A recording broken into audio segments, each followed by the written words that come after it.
Hey everyone, and welcome back to my channel. So for today's video, as you can see, it is my favorites and flops for the month of September. I can't believe September's already like almost over. Anyway, I have a whole bunch of stuff. Some I've already discussed on this channel, some that I've used behind the scenes that I haven't really spoken about. So I have a whole bunch of stuff to go over. Really random, my shirt looks black. It's actually like maroon, and I can't tell if it's my lighting or my camera settings, but it's not black. It's maroon. Anyway, if that's something you're into, make sure to keep on watching, and please don't forget to subscribe because I do upload twice a week, and that is the best way to stay up to date on all the fun stuff I'm posting. So without further ado, let's get right into the video. So first, coming out of my Jaclyn Hill brush set review, I have 5 of the brushes that, above and beyond all of the others, I feel like at this point I cannot live without. First is the JH01, which is the giant powder brush. Using this to touch up, using this to set the face. It is just so soft, and like you guys have seen, I'm in love with large, huge, dome, fluffy powder brushes. This one is just so soft. The handle's a little bit thicker, so it just feels a little more like natural in the hand as opposed to... That sounded dirty. It's thicker, so it's better. Anyway, it works really well, it's super soft, and I just find that it lays powder so effortlessly. The next brush, which I did mention in that video was going to be a favorite, was the JH06. In the video, I used it to like very lightly set my foundation, which you can do. Lately, this has become my new favorite brush for blush. Brush for blush. Say that 10 times fast. It's just super diffused, super soft, and angled, so it just picks up the right amount of product and deposits exactly what you need and never goes over the top. One of the big issues I have is I always go a little overboard on the blush. With this, I feel like that never happens. Next up is the JH33, which is a crease blending brush. It's like the MAC 217, the Morphe M433. It is a very popular brush shape. It is just a flat synthetic blending brush. Yes, these are dirty, but again, I can't not use them. So it's either film this or go wash my brushes and then come film it, and I'm just gonna show you a dirty brush. Anyway, it fits perfectly into the socket of the eye to blend in color, but also if I wanna like pick up color and press it into the eye, it's just the perfect shape to fit my entire lid. I love this. Then there is the JH41, which is a flat synthetic brush, which is great for picking up shimmer shade. And what I love about it is you pick up the shade, it locks that in. So when you go to put it on the lid and press it on, you get full opacity, full pigmentation, and it's just small enough that it fits into the eye without like going into the crease, but it just works so effortlessly. And because it's dense enough, it picks up enough product that you'll actually get product on your eye. An issue I have with brushes like this for putting on a shimmer shade is they're usually not dense enough, so they press color in well, but you have to like go back and forth like 8 times before you get enough pigment to actually show up on the lid. And the last brush is the JH39, which I have a whole bunch of pencil brushes, but this one is super soft and it is perfect for amping up the inner corner. If you've been on my channel for any number of time, months, year, I just hit a year, that's exciting. Anyway, if you've been on my channel for the past year, you know that I used to do glitter on the inner corner because no inner corner highlight was vibrant enough. I find with this, it is not only perfect for depositing the color, but it adds enough pigmentation of the shades that you actually get opacity, and it just helps your inner corner highlight to be that much more blinding. So this is absolutely majestic as well. If you're sleeping on the set, you don't want to get the set, I understand. These 5 brushes are absolutely the ones to get from the collection. The next 2 items I got as bundles, one from Ulta, one from Sephora. The first from Sephora, this is from Pat McGrath Labs. It was a mini lip trio. These lips, the formula is so amazing. I'm not wearing that one. I'm wearing this one today. This is Flesh number 3, and it's just this beautiful terracotta brick, and I mean, she treats it as a nude, and I guess on deeper complexions it might be, but on me it is such a sultry, vampy color, especially for fall.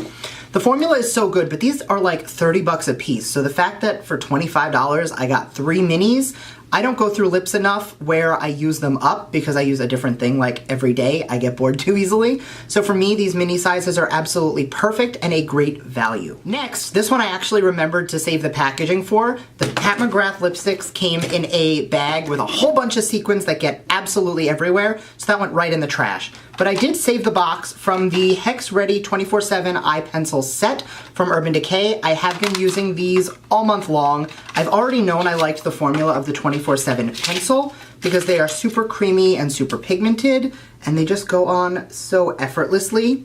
What I love about this is, again, I never use up product. I try new things all the time. I'm constantly using new. So for me, it doesn't make sense to get a full liner. This was perfect because I was able to get 5 colors for $29, plus there was a sale because it was 20% off. It ended up being so affordable for me to get 5 new pencils, and I've used these probably a dozen times and it barely looks like I touched them. It is absolutely perfect, especially for the value. This is available at Ulta, so what I'm gonna do is I'm just going to quickly throw some swatches up. So these are the colors that come in the collection.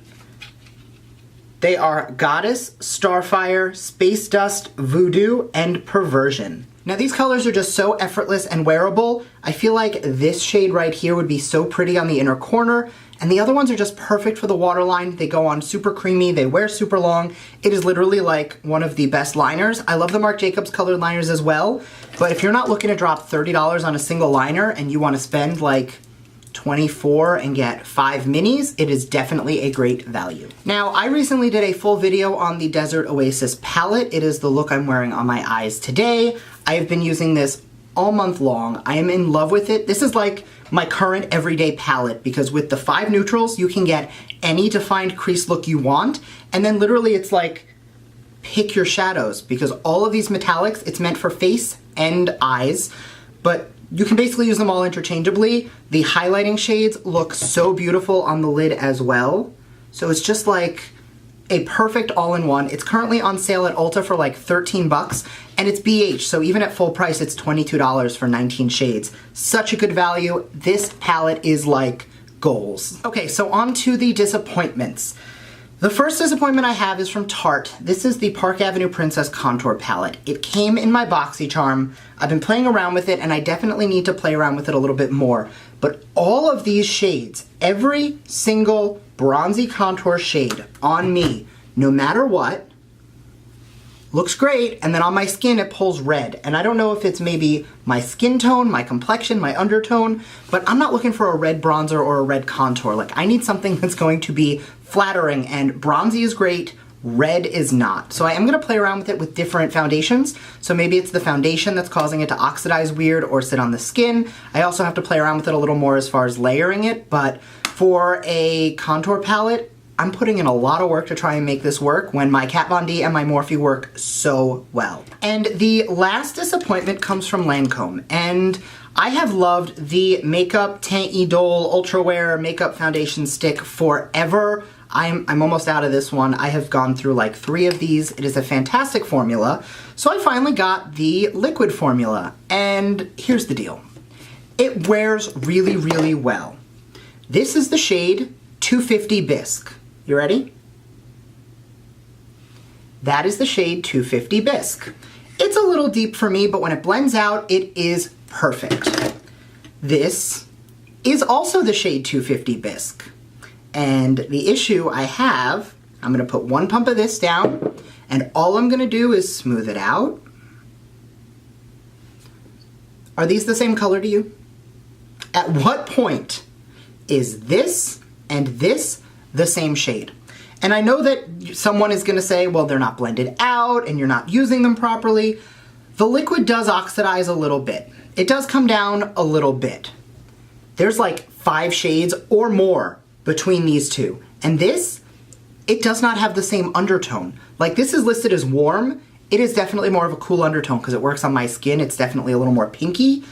The liquid is just a mess. So I am gonna have to go and figure out what my shade would actually be in the liquid.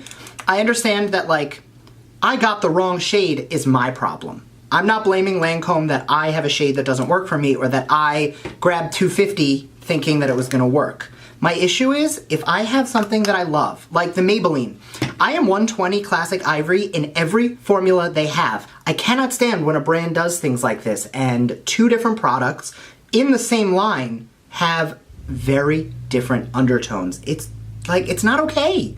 That's not okay for me. I know that got a little preachy and a little ranty and totally first world problems.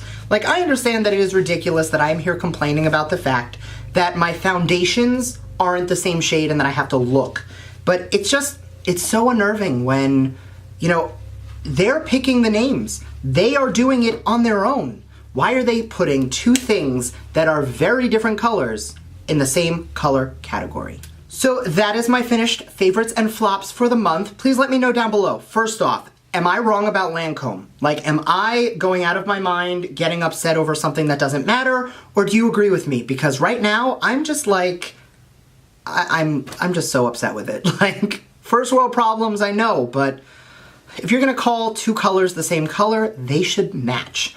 Anyway, let me know that down below. And if you don't want to get involved in the drama and you don't want to deal with Lancome, let me know what your favorite product of the month was, because I would love to take your recommendations and go check them out. Thank you again for watching, and I will see you next time. Bye!